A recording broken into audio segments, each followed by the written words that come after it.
Good morning. Good morning. I love it. On behalf of the Fellowship Board of Directors, I want to welcome everybody gathered here in person and online. And whether you've been hanging out with us for years or you're new here, thanks for coming. The best way for newcomers to get more information is to sign our virtual guest book, either through the QR code in the bulletin or at the welcome table in the fireside room. And please, after the service, feel free to stick around for coffee and conversation. And if you're online, please stick around in the Zoom room, and we'll have meetings there too. And now we have announcements. Ooh, a page. First, a word from the auction folk. Now, we know you've been thinking about what you can give for our November 8th auction, and these are a lot of fun. Now, it's time to put those thoughts into action. The deadline is to submit your contribution by October 31st, and you can find those forms out on the table in the fireside room on Sunday mornings or in the basket on the ground level lobby table. Or to find the form online, check the link in this week's newsletter. Now, we're looking for contributions from all ages, youth to elders and everybody in between. We remember a favorite from 2017. The first and second graders made doggy treats. So this is going to be fun. There's all kinds of amazing things. And now the moment we've all been waiting for since May. Highland Avenue is set to reopen to traffic on Monday morning. Yay! Yeah. Now, we encourage everybody to be extra cautious as folks get used to the road being open again. There's going to be still people going 90 miles an hour through there. So pull out of the parking lot slowly, look for cross traffic, including bicycles. We have that new wider trail on there, and we're hoping that there'll be more bicycles and more pedestrians, and some of those are going to be on fast scooters too. So watch out for traffic that isn't paying close attention at the intersections of Pamel to the south and Ontario to the north. And also, please be aware of the slight lane shift that's just past our upper parking lot, so going and twists out. And the project will resume late next spring, so let's enjoy this reprieve while we have it, because we'll have it again. And I think we have another announcement.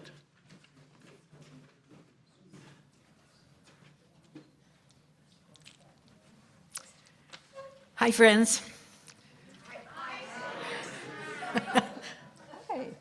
A quick update from the generosity team. I'm Sue Kierson. Remember back on September 21st, we kicked off our pledge campaign for the 2026 fiscal year. We said, the generosity team said, now's the moment for you to step up and support our long dreamed of and now a reality staffing level for growth. This is a chance to jump on board as we grow our religious education, our music opportunities, our membership development, our outreach in the community, our creative thinking about the future. Some of you remember David's impassioned plea, I'm sorry he's not here, to support UU values in a world that needs UU values and this kind of community more than ever. You may remember his song, "Where Did All the Dollars Go?" And surely you remember Dan's song, "Will You Commit?" Yes, we commit. And you did. You did commit. You have. Your response has been amazing. Hefty increases in giving across the board, really. But equally important to me, I sense a recommitment to the vision and values of this congregation as a transformational time in our history, and I think we will look back at this time as transformational in our history. The final specifics of the campaign and next year's budget will be pulled together for a congregational vote, as we always do at our annual meeting in early December. The only other thing to say is thank you. Thank you.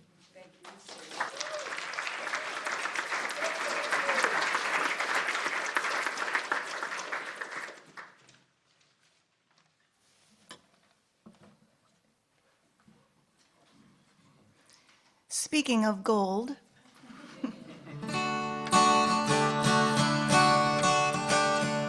all that is gold does not glitter.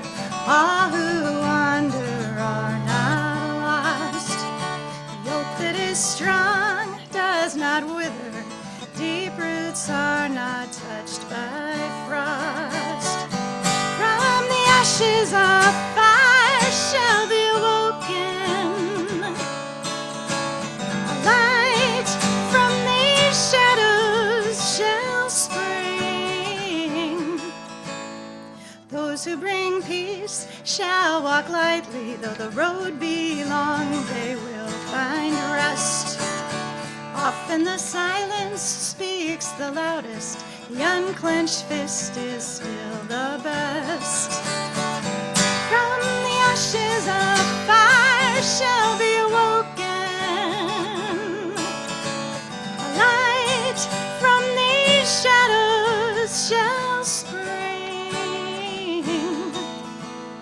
Those who seek truth shall not be sorry. Those who hope shall have new sight. Happy are those who do show mercy. A candle shines the brightest light.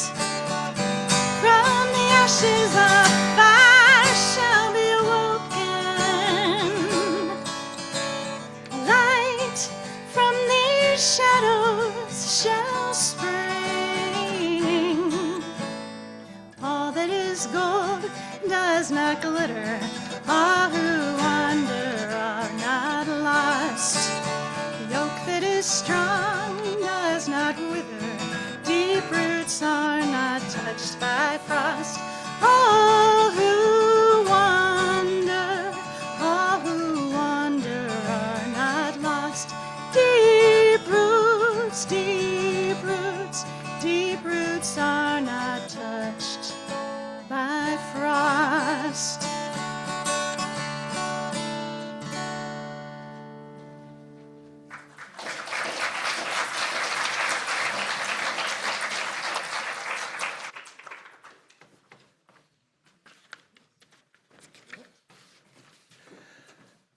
The words of Gwen Matthews call us into fellowship today.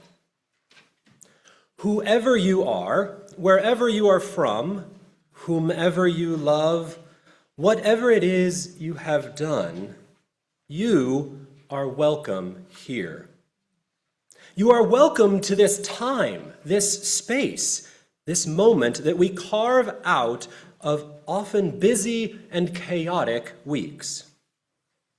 You are welcome to this time for collective breaths, for words, for music, for lighting candles, and for us to simply exist here together. And you are invited into worship this morning with these words from Ta-Nehisi Coates.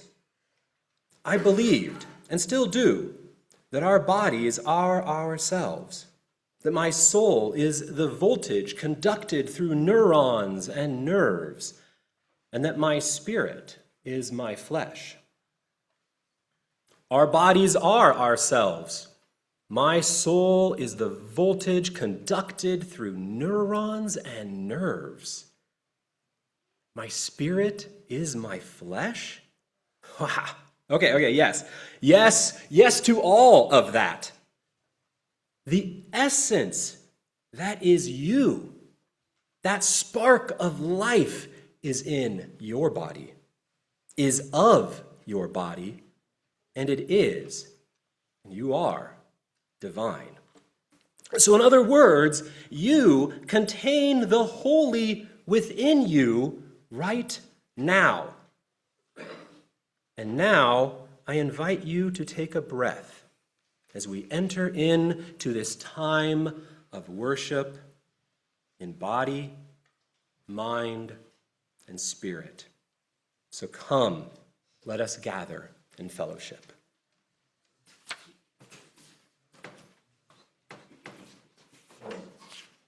I invite those at home to light a candle alongside us as we light our chalice here, saying these words together. We light our chalice in the spirit of compassion. Fierce and loving, we share a commitment to meet this moment of existential crisis together.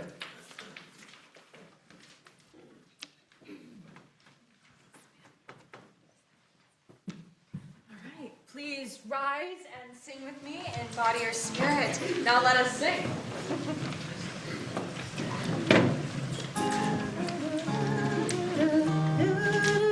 Now let us Sing to the power of the praise we sing. now let us Sing to the power of the praise we sing. lift up your Voice, be not afraid. Now let us sing to the power of the faith within. Now let us sing. Sing to the power of the Sing, hope sing, within. now let us sing. Sing to the power of the Sing, hope sing, within. lift up your voice, be not afraid. Now let us sing to the power of the hope within. Now let us sing. Sing to the power of the Sing, love sing, within. now let us sing. Sing to the power of the Sing, love sing, within. lift up your voice, Lift up your be not voice. afraid.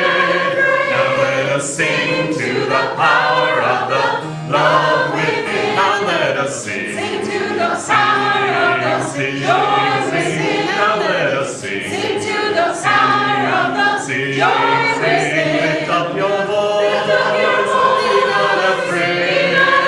Now let us sing to the power of the joy within. Now let us sing. Sing to the power of the light within. Now let us sing. Sing to the power of the light within. Lift up your voice, be not afraid. Now let us sing to the power of the light within.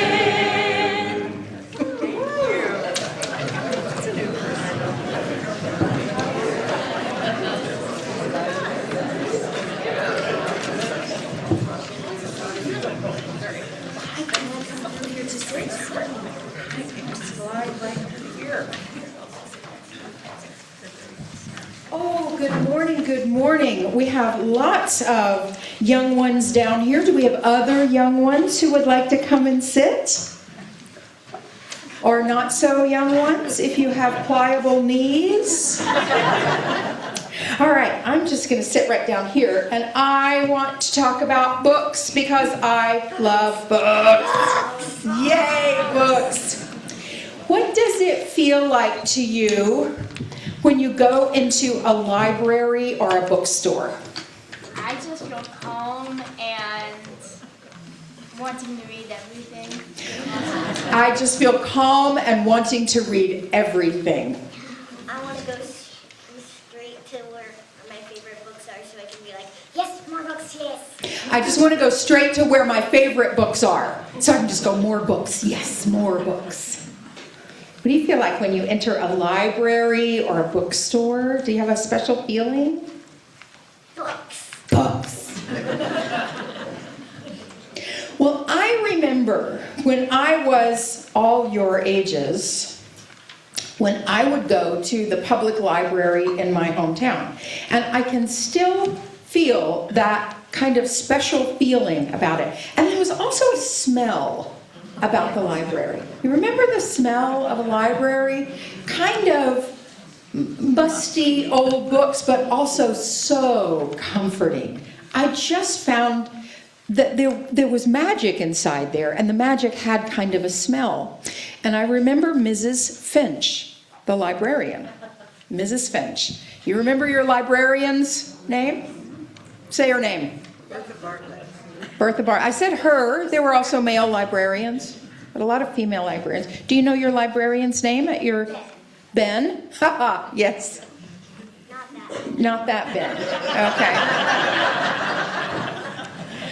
Okay. Well, we get to, people who are the coolest people are librarians. I'll talk more about librarians today, but I remember Mrs. Finch, and she was always recommending books. I would take out a book or 2 or 3 or 4, and I'd bring it back, and she would say, "What did you like?" And I would tell her what I liked, and then she would say, "Oh, well, you might like this one." She knew all the books. I still don't know how she knew all the books, but she... Librarian magic. It truly was. So I remember this book. This was a book I remember, Drummer Hoff. Drummer Hoff. And this was an early book for me. And what I really remember were these amazing illustrations. And when I encountered this book again as an adult, it was not the story that I remembered so much, but the images. The images were like old friends that came back. And I don't think the book itself, it's a little bit militaristic. But it doesn't matter. It was the words and the images that were friends. And I remember just spending hours thinking about this book. So, it's said sometimes that up until a certain point in your life, you're learning to read. Who's learning to read? Learning your letters? Learning to read? And sometimes, after a certain point, you're reading to learn. Right? So after a certain point, you're reading to learn. So we have to learn to read, and then we read to learn. But the images of the books get to stay our friends. Now, you people are really smart because your books have pictures. Most of our books don't have pictures. Some of them do. Stick with the picture books because they're really good friends. Most of the books I read don't have pictures. Okay. Except if you read the book with no pictures. Except if you read the book with no pictures. That's right. And some of ours do, but not all of them. And I want to just point out that we have this wonderful art committee here, right? You know about our art committee that hangs pictures in the gallery. We've got these lovely pictures right now. And on November the 9th, we're going to have a book that's illustrated by the same author who did these pictures. So we'll get to see those images, her art, in a new way. So keep making friends with your books. Tell your friends about your friends, the books. If you know that you like something, maybe your friend would like that book too. Keep sharing. And today, the grown-ups are going to share the books that we like. We're going to say the names of them. And you can tell your friends the books that you like too. All your whole life you can do that. Will you come sometime and tell me some of your favorite books? Ember and the Island of Lost Creatures. All right. We've all got favorites, so sometime tell me. City Spies. City Spies. You got one? Princess in Black. Princess in Black. Morgan Crow. Morgan Crow. Okay. We got one more? Let's get you. School for Good and Evil. Georgia, you got one? Paw Patrol. Paw Patrol? Paw Patrol. Paw Patrol. All right. Wings of Fire. Wings of Fire. Oh. Warriors. See, now once we get going, there's an endless, every book I've ever read, there's an endless supply. So we're gonna, it's impossible to cut off favorite books, but we're gonna do it. Because we're strong. So we're going to sing you out to your classes, and you're going to go talk about other things, but keep talking about books. Okay? Here we go. Be the change you want to see in the world. Be the change you want to see in the world. Be the change you want to see in the world. The change belongs to you.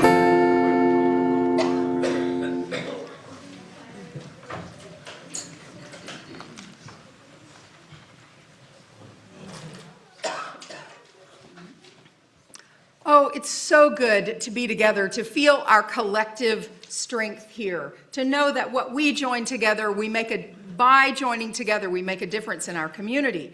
So each week, we share half of our non-pledge offering with an organization in the state or the city that aligns with our values. And it is a joy to share our non-pledge offering this month with the Iowa Abortion Access Fund. Now, I just want to say we're 1 week short this month because last week we were at Pride, so we got to make it up. I'm going to make it up today. The Iowa Abortion Access Fund does the on-the-ground work that we are hopeful will be done everywhere. They give material support to people who are trying to seek access to safe reproductive health services, whether it's a travel stipend or hotel money or money for the procedure itself, information for how people can get to safe abortion services.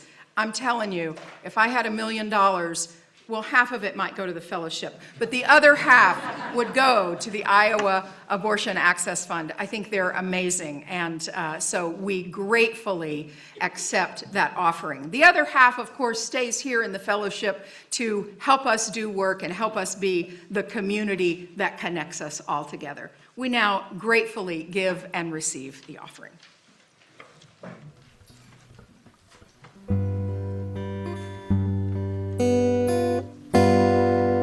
If they asked me, I could write a book about the way you walk and whisper and look. I could write a preface on how we met, so the world would never forget. And the simple secret of the plot is just to tell them that I love you a lot. Then the world discovers as my book ends how to make two lovers of friends.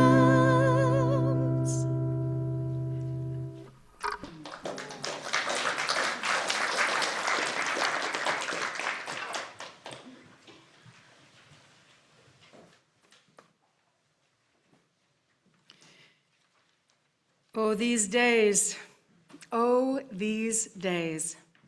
These days of joy and anxiety, of love and frustration, of hope and despair, all in one, sometimes all in an hour. And yet, in spite of whatever it is, we show up here in this room and online, to feel the power of connectedness, the power of community. We take time to recognize that our joys are multiplied and our sorrows, our burdens are lessened as we share them together. We hold each other and recognize that in our silence there are stories. We never know what each one of us is holding today. There are stories among us, and here is a safe space to set them down, to breathe together, to know that we are whole and holy in our beautiful brokenness.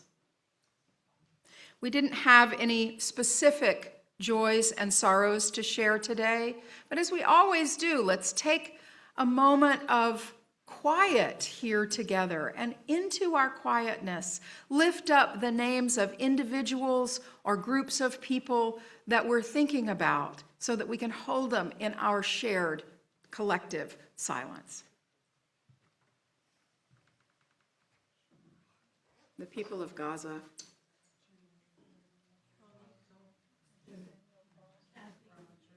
Margaret Mary.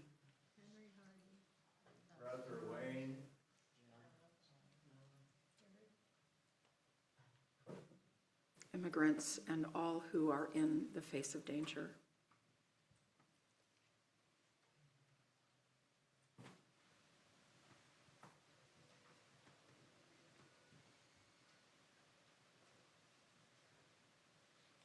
We practice expanding our hearts, cultivating compassion, knowing that we'll be okay. We can hold it. We can hold it here together. Let's sing. And I breathe in peace when I breathe out. I breathe out love and I breathe in. I breathe in peace when I breathe out. I'll breathe out love.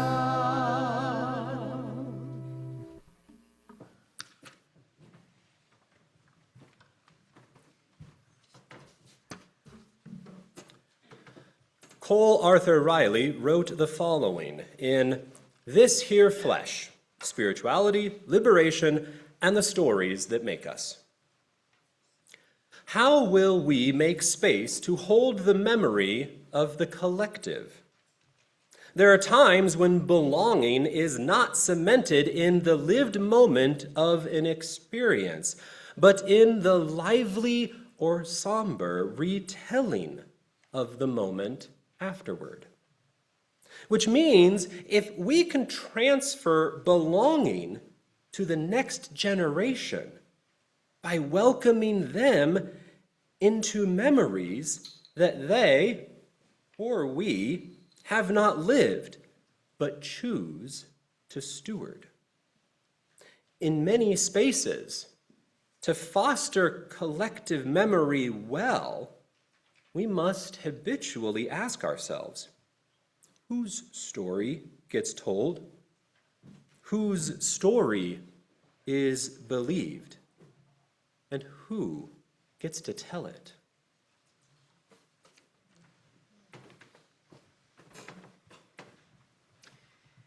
I'm going to say one word before I start on this sermon. Many of you read about the Sunday shift coming up. You read it in the newsletter. I'm not going to talk about it today. Just didn't want you to be waiting with bated breath to hear something about it. We'll have lots more to share about it in the days and weeks and couple of months to come. But you can just let that set for today. I'm happy to answer questions later if you like.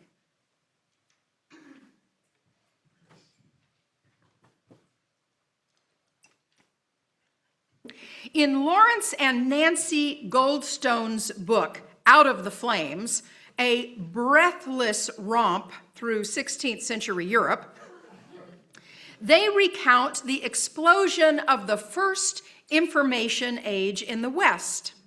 Oh, I need my copy of it. From Gutenberg's movable type to the invention of a handheld book, an octavo that could easily fit in a saddlebag.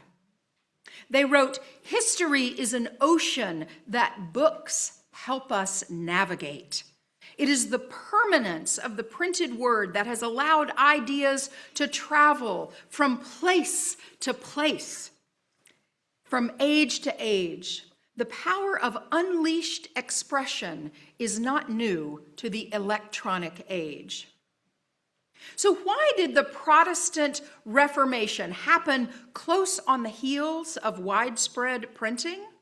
Well, because for the first time in church, capital C, church history, people beyond theologians and priests were able to access the Bible, to read it for themselves. Now, to be sure, it was not books for everyone, everywhere, all at once. Only the educated and the elite were able to read, but with more books available and with a rise of the merchant class, Renaissance humanism, and the publication of classical texts, the demand for education increased. The Goldstones recount the history of Spanish theologian and physician Michael Servetus, whom we claim as a Unitarian martyr. Servetus was one of the first to write and publish a book that stated that the Trinity, Father, Son, Holy Spirit, as recounted at the Council of Nicaea, was not scriptural. He read the ancient Greek and ancient Hebrew, and he said, it's not here. Now, if we believe the Goldstones, Servetus was something of a jerk who kind of liked to poke the power structure. And John Calvin, who was a theologian and reformer and a guy who could never be wrong, used all of his power and his wiles to squash this heresy. Now, heretic means free thinker, by the way. I see you heretics. Servetus was burned at the stake in Geneva, October 27th of 1553, a mere 472 years ago this month. And all the copies of his book that they could find were included in the fire. They strapped them to him. They roped the books onto him. Why? Why? Because Calvin and the authorities did not want Servetus's heretical ideas and dangerous ideas to infect other people, lest he put their souls in danger. Turns out that Calvin kept one of the books for himself. Maybe his soul wasn't so much in danger.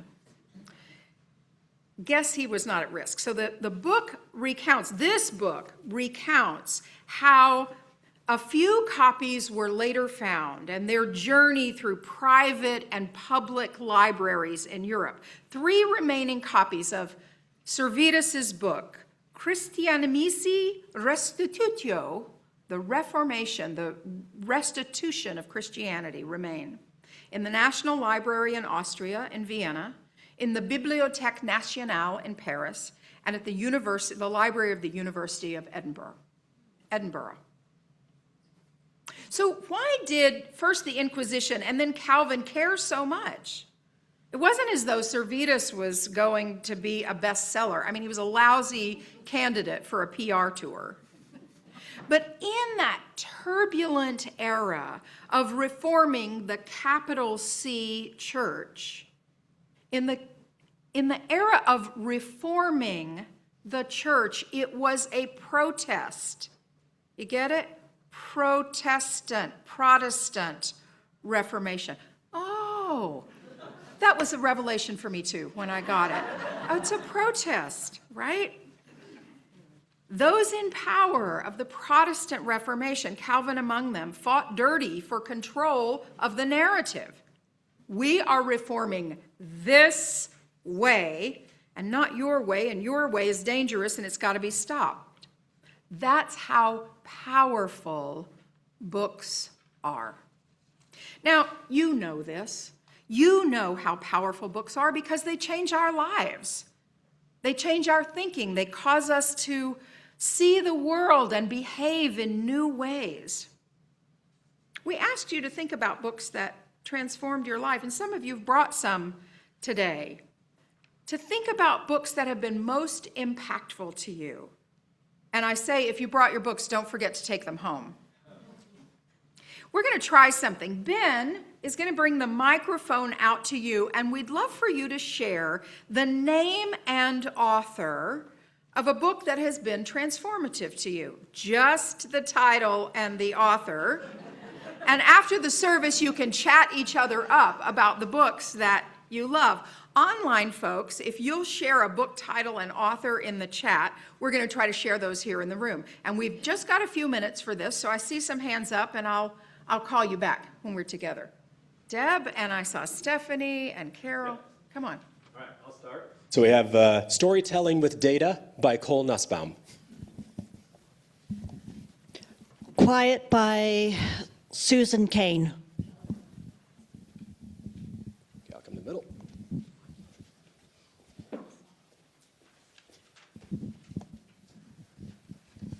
A Remove One's Own by Virginia Woolf.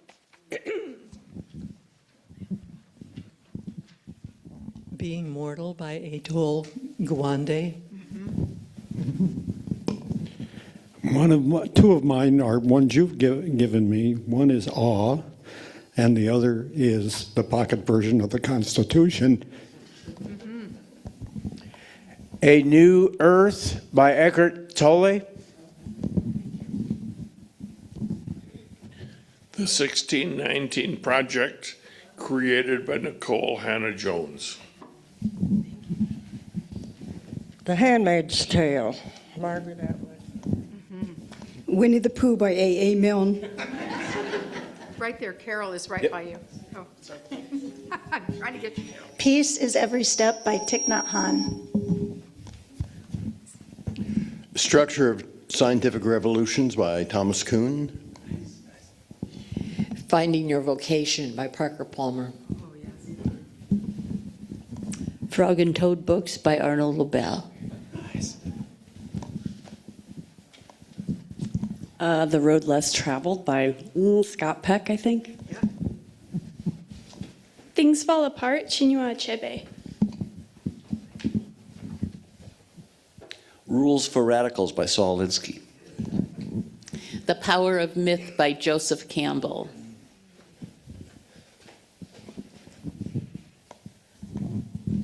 The Politics of Love by Marianne Williamson. Watership Down by Richard Adams. Neither Wolf Nor Dog by Kent Nerburn.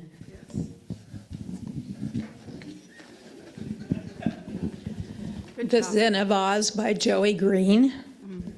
Pass it down. The Lion, the Witch, and the Wardrobe by C.S. Lewis.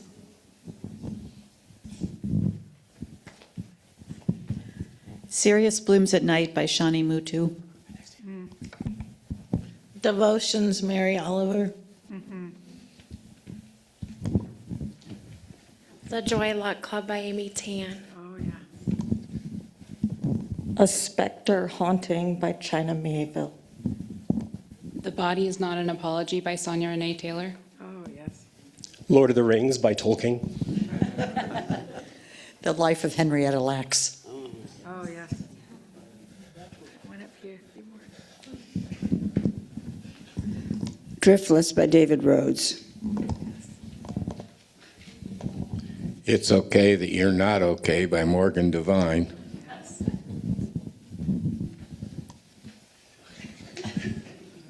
Charlotte's Web by E.B. White. My second one, sorry. James by, what was his name? Percival Everett. One more up here, and we'll see if there's some online. Oh, sorry. The Back of the Turtle by Thomas King.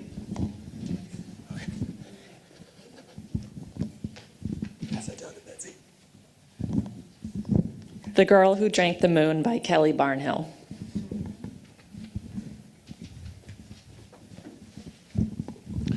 Online, we have added a Sand County Almanac by Aldo Leopold, Pearl Buck, The Good Earth Trilogy, Revelations, Diaries of Women, edited by Moffat and Painter, Peace in Every Step, again, Thich Nhat Hanh, The Secret Life of Trees by Peter Wolleben, Uncle Tom's Cabin by Harriet Beecher Stowe, and The Snow Leopard by Peter Matheson. You know what's wrong with you people? You get too much joy out of reading. You get so much joy out of reading, out of expanding your minds from the youngest to the oldest in our congregation. You're just out of control with reading. You got to be stopped. Actually, you did really good. You did really good. Just author and title. Very, very well done. But really, somebody's going to want to put a stop to that. In his highly accessible book, How Fascism Works, The Politics of Us Versus Them, Jason Stanley, who's a scholar of authoritarianism, who left his post at Yale because of fears of reprisals and moved to the University of Toronto in Canada, he says this: fascist politics seeks to undermine public discourse by attacking and devaluing education, expertise, and language. Intelligent debate is impossible without an education, without access to different perspectives, a respect for expertise when your own knowledge gives out, and a rich enough language to describe reality. All of these stories, all of these titles that you said, I could just hear the richness of the language to describe reality, whether it's fiction or nonfiction or poetry or theater. These just give us language to describe reality. He continues, when education, expertise, and linguistic distinctions are undermined, there remains only power and tribal identity. Close quote. We're rightfully concerned about the thought police, about the arbiters of orthodoxy. Stanley continues, fascist politics makes room for the study of myths as fact. In fascist ideology, the function of the education system is to glorify the mythic past, elevating the achievements of members of the nation and obscuring the perspectives and histories of those who do not belong. Close quote. So people like you, people with eyes and minds wide open, yours, ours, we need to be controlled. Who's filling our heads with education and expertise and language, stories of diversity and new adventures, stories with portable magic? Books, Stephen King said, are uniquely portable magic. Who's filling our heads with this? Well, it's the librarians, people. It's school librarians, and they must be stopped. It seems ridiculous because it's ridiculous, and yet, led by those arbiters of orthodoxy, the Moms for Liberty, and with a list of 850 books compiled by then Texas Representative Matt Krause, school librarians were put on notice. Remove these books or lose your jobs. This was in 2021.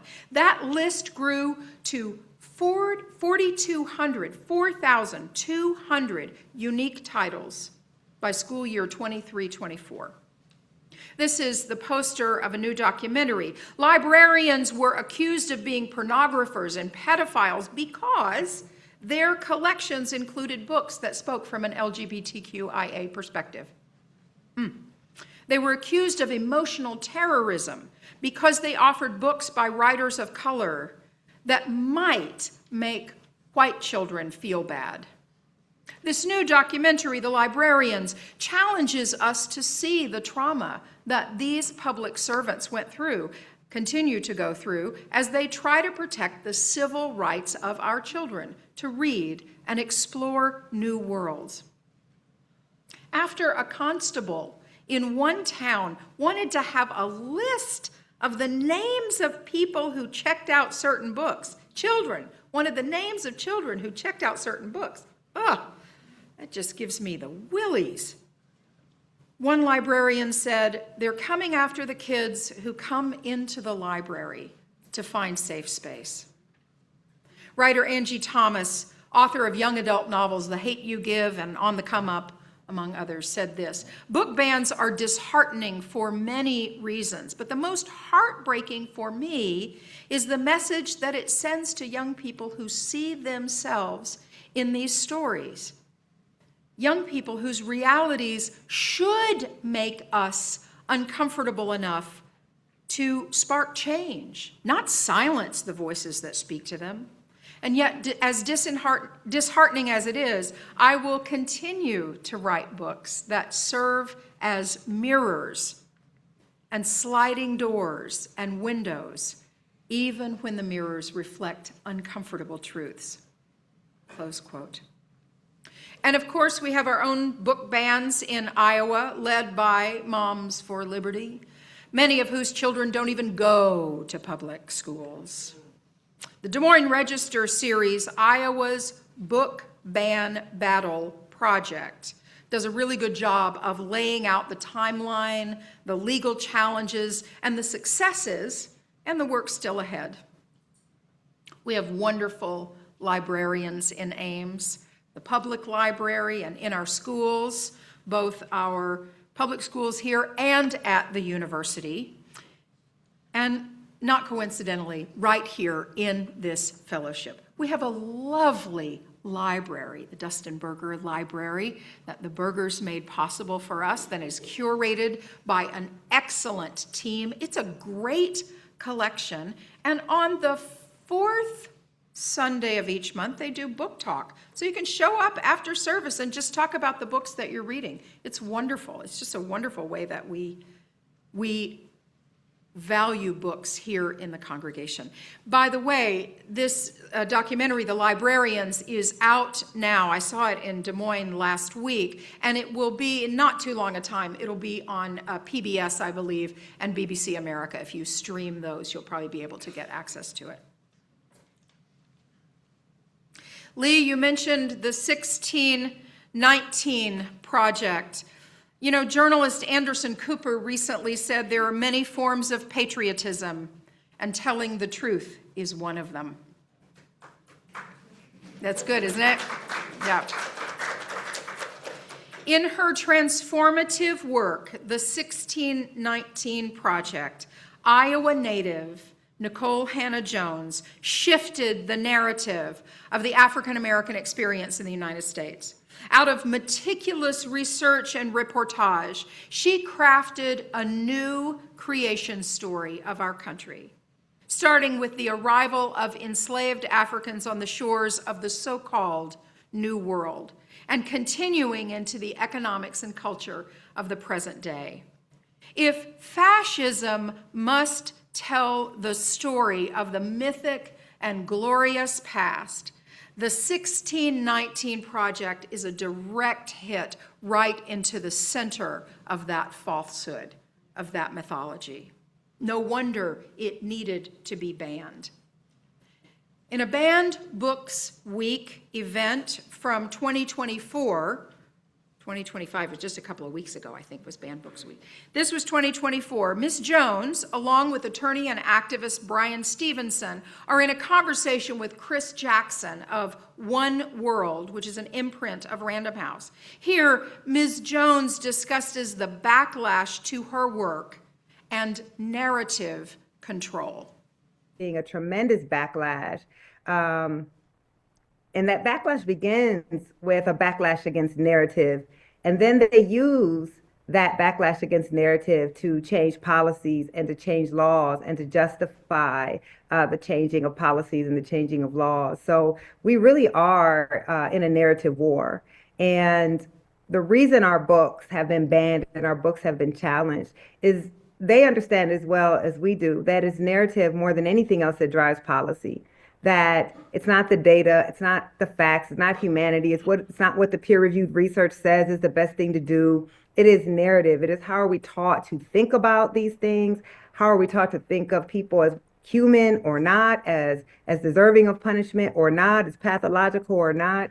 So I think we all understand how critical narrative is, and what the last 5 years has shown us is that the work, not just mine, but this really, you know, I mean, you epitomize that, Chris, right? The authors that you publish really epitomizes how we have had, for the first time, such a large number of us who collectively have some levers of control on that narrative. And this pushback is a result of that. If they weren't reading 1619 Project, if they weren't reading Stamped, if they weren't reading Between the World and Me, if they weren't reading Just Mercy and being transformed and challenged, there would be no need to ban these books. There would be no pushback. The pushback reflects the role. It reflects the power of this work and the transformative nature of it. But unfortunately, it's often felt. Think about this quote from Dr. King. Likewise, Mr. Stevenson, the author of Just Mercy and the director of the Equal Justice Initiative, was talking about how storytelling helps shape narrative. Mr. Jackson asks him how he can do the heavy work he does, which is trying to keep people or get people off of death row. How does he do this work with such a generous invitation to transformation? And he talks about the power of story. What helped me was being sort of an advocate, continuing to be an advocate for people who are poor and vulnerable, people who are condemned. As a lawyer living in Alabama, going into courts that are really hostile to the people I represent, hostile to a lot of the things that I think are important, I didn't have the option to just talk for myself in that space. I had to persuade, I had to find a way to get, because otherwise my clients would literally be killed and the people I was trying to help would be continually oppressed. And so thinking about, and I think it's exactly what Nicole said, it's that stories allow everyone a chance to participate. You can get involved, and that's, I think, the power of narrative. We've seen a lot of movement on a lot of issues in this country over the last 50 years. I think about what Mothers Against Drunk Driving did in the 1970s and 80s, when they began elevating human stories in response to the crisis of people driving while intoxicated. And legislators were not paying any attention to that. We did not have very strong responses to people who would get in a car intoxicated and do harm to other people. So it cuts off a little too soon, but of course that story about Mothers Against Drunk Driving, they began to come together and tell their stories and elevate a need for change that had not been elevated, and we're able to really make a change. We're all aware of that now, and it made a change across the country. The point is that we can change the narrative, and storytelling works. I think Stevenson echoes the words of Toni Morrison here. She said, "This is precisely the time for artists to go to work. There's no time for despair, no place for fear. We speak, we write, we do language, and I will add, we paint and we photograph and we weave and we knit and collage and dance and make music and tell stories." She says, "This is how civilization heals." Ben read the quote from Cole Arthur Riley's luminous book, This Here Flesh, Spirituality, Liberation, and the Stories That Make Us. How will we make space to hold the memory of the collective? There are times when belonging is not cemented in the lived experience, but in the lively or somber retelling of the moment afterward, which means that we can transfer belonging to the next generation by welcoming them into the memories that we or they have not lived but choose to steward. In many spaces, to foster collective memory well, we must habitually ask ourselves, whose story gets told? Whose story is believed? And who gets to tell it? Not that you lot need convincing, but we must continue to read, and more than that, to preserve, protect, and defend the right to read all kinds of material. The joy that we experience from reading, and the pathos, and the confusion and frustration and mind-opening magic of other ideas and other worlds, these are essential ingredients of our participation in a democratic society, of our capacity for meaning-making and justice-making, and how we cultivate compassion for all of life, because liberation lies that way. Keep reading, heretics. Fear not the narrative. We got stories. Blessed be, and amen.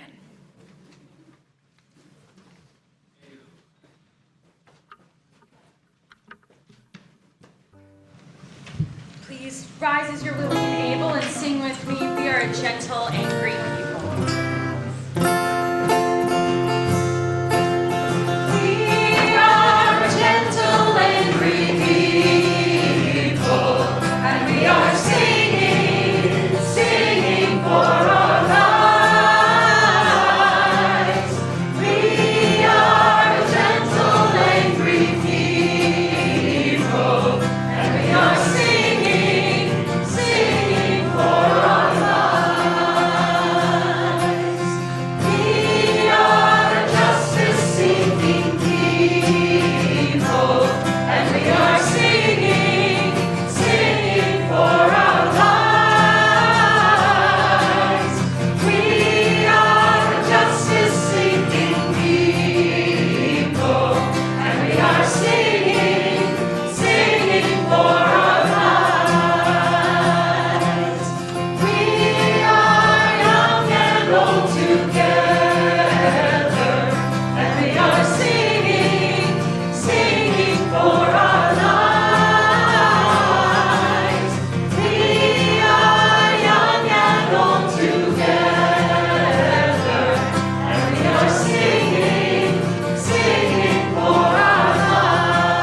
let us extinguish all our chalices, here and those with our friends online, by saying together, "We extinguish this flame, but not the light of truth, the warmth of community, or the fire of commitment.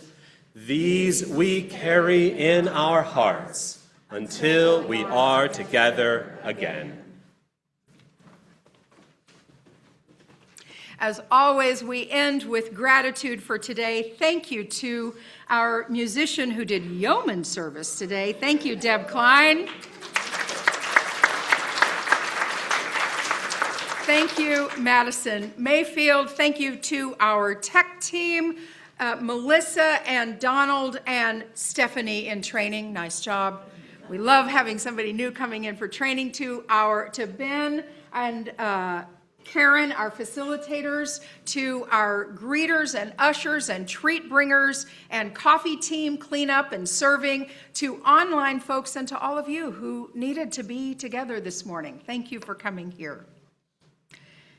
As Hector says in the play The History Boys, the best moments in reading are when you come across something, a thought, a feeling, a way of looking at things that you thought special, particular to you. And here it is, set down by someone else, a person you've never met, maybe even someone long dead. And it's if a hand has come out and taken yours. May we take the hand that is offered to us, the hand of ideas, the hand of compassion, the hand of love. Blessed be, and go in peace.